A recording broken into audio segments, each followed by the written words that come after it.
Marvel gets Doctor Doom right, someone doesn't just die, they get erased. That's the difference, and if they get this wrong, the movie feels small. If they get it right, it resets the MCU overnight. This isn't a random death list. This is who Marvel can actually afford to lose based on where every character stands right now. No leak chasing, just a story-based prediction. Just what the story is already setting up if you're paying attention. And by the end of this, we are ranking all of them from the safest loss to the one death that would actually change everything. Before you even look at who might die, look at who's already gone. Tony Stark, Natasha Romanoff, and Steve Rogers not leading anymore. That wasn't random. Marvel didn't just remove characters, it removed stability, which means Doomsday isn't starting from a full team, it's starting from a weakened one. And that changes the logic completely, because now deaths aren't about shock. They're about finishing what's already been phased out. And that's where most people get it wrong. Here's the part most people miss. Everyone focuses on power levels, who's the strongest, who can fight Doom. But Marvel doesn't write deaths based on strength. It writes them based on positioning. Who's central, who's redundant, who's already stepping back without saying it. And if you look at it that way, the list shifts completely. Some of the names you expect drop down, and a few you're not thinking about move way up. But that's the safe version. If Marvel actually wants to make Doom feel dangerous, the list changes completely. High impact, Sam Wilson, Captain America. This is the risky one. Sam Wilson as Captain America is still being established. He's not fully locked in the way Steve Rogers was, which creates a strange window. If Marvel wants to show that the symbol itself isn't protected anymore, this is how you do it. Not by killing a veteran, by removing the new Captain America before he fully stabilizes.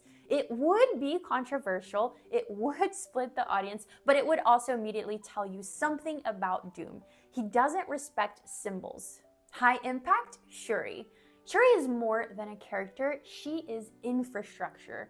After Black Panther Wakanda Forever, she becomes the Black Panther and the center of Wakanda's future, which makes her incredibly valuable and incredibly dangerous to lose, because removing Shuri doesn't just affect one storyline. It destabilizes an entire nation inside the MCU. That's the kind of move that shifts multiple films at once. High impact, Loki. Loki is the extreme version of this. At the end of Loki Season 2, he isn't just a character anymore. He's holding the timelines together, which means if something happens to him, everything collapses. Now, is that likely? No. But if Marvel wants to show Doom as someone who doesn't just fight inside the system but breaks it completely, then Loki becomes the one piece you remove to prove it. But those are the big swings, the ones that make headlines. The real answer is usually quieter and more precise. If you're into MCU prediction rankings like this, subscribe. We've got more Marvel breakdowns and franchise lists coming. And if you want the bigger picture behind why Marvel feels this unstable right now, check out our Are Superhero Movies Dying breakdown after this. There's also a quieter rule that Marvel follows. Characters don't just die when they're important, they die when their absence creates a clearer story than their presence. That's the key difference. Keeping a character around means continuing complexity. Removing them simplifies the board. And when you're introducing someone like Doom, who thrives in control, not chaos, simplifying the board becomes necessary. That's why these choices don't feel random, they feel efficient. So if you pull all of that together, this is how it actually ranks. If Marvel had to sacrifice one character to make Doom feel truly dangerous, who would you pick? At number 6, Monica Rambeau.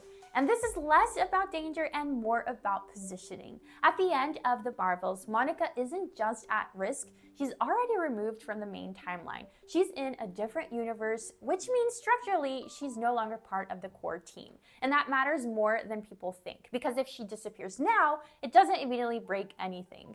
No central dynamic collapses, no major storyline stalls. She's important, but she's not holding anything together. And in a multiverse-driven story, those are the characters that become vulnerable first. Not because they're weak, just because they're already halfway gone.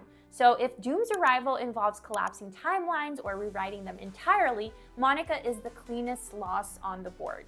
At number 5, John Walker. And this one isn't about emotional impact. it's about demonstration. After the Falcon and the Winter Soldier, Walker isn't positioned as a hero the story protects. He's positioned as something unstable, powerful but reactive, present but not central. And that makes him very useful in a story like this. Because when a character like Doom enters, he doesn't start with the strongest. He starts with the one who thinks he understands the situation and clearly doesn't.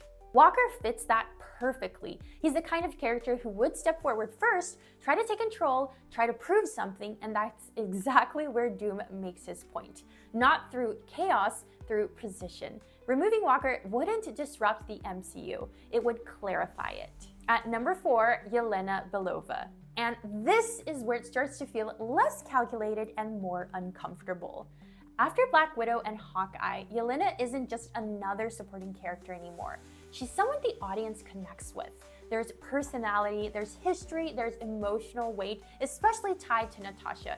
But structurally, she's still in transition, not fully locked into the future, not carrying a major storyline on her own yet. And this creates a very specific kind of risk, because losing her would hurt, but it wouldn't break the larger direction of the MCU. That's what makes this different from the earlier picks. This isn't about convenience, it's about impact. If Doom needs a moment that proves he's not just dangerous, but indifferent, this is the kind of loss that does it. Not massive, not world-breaking, just personal enough to matter. And from here, the list stops being emotional and starts becoming structural. At number 3, Scott Lang. And this one doesn't come out of nowhere. It's already been hinted at. Ant-Man and the Wasp: Quantumania ends like a victory, but it doesn't feel like one. There's something off in the final moment, a hesitation, a sense that the story didn't fully close. And the MCU doesn't usually leave that kind of tension unresolved. It carries it forward. Scott is also in a very specific position. He's connected to the larger multiverse story, but he's still grounded enough that his loss feels real, not abstract, which makes him valuable, but also exposed, because characters who get a second chance moment like that don't usually get a third. If Doom's arrival is about pushing the story forward instead of resetting it, Scott is one of the clearest setups already in place, not a shock of follow-through. At number 2, Wong. And this isn't about emotion first, it's about structure. Right now, Wong is the closest thing the MCU has to stability on the magical side. After Doctor Strange in the Multiverse of Madness and everything that followed, he's the one who understands what's happening, even when no one else does. He knows the rules, he knows the risks, and more importantly, he keeps things from collapsing completely, which is exactly why he's vulnerable. Because if Wong goes, the system goes with him. No one to explain what's happening, no one to hold things together, no one to keep the chaos contained. And that changes the tone immediately. Not louder, just less controlled. If Doom's arrival is about taking over, not just attacking, this is the kind of move that makes it clear. You're not dealing with a threat anymore, you're dealing with someone in charge. At number 1, Bucky Barnes. Not because he's the weakest, because he's the most complete. After the Falcon and the Winter Soldier, his story doesn't move forward anymore. It settles. No unresolved arc, no larger direction, no setup pushing him into the future. He's finally at peace. He's finally at peace, and in the MCU, that's usually the point where a character becomes usable, because keeping Bucky doesn't really change anything, but losing him does. It gives Sam Wilson something real to carry, not just the shield, but the weight behind it. It forces Captain America into the role in a way that actually means something, and if Doom's arrival is about reshaping the MCU, this is the kind of loss that does it. Not loud, not shocking, just precise. For this to work, Doctor Doom can't just arrive, he has to redefine the rules immediately. Not louder than the past villains, not bigger explosions, clear control. The MCU has been unstable for a while now. Multiverse cracks, shifting timelines, characters operating without a central structure. Doom isn't another disruption. He's what replaces that instability with something intentional. And that's why these deaths matter. Not because they're shocking, because they're chosen.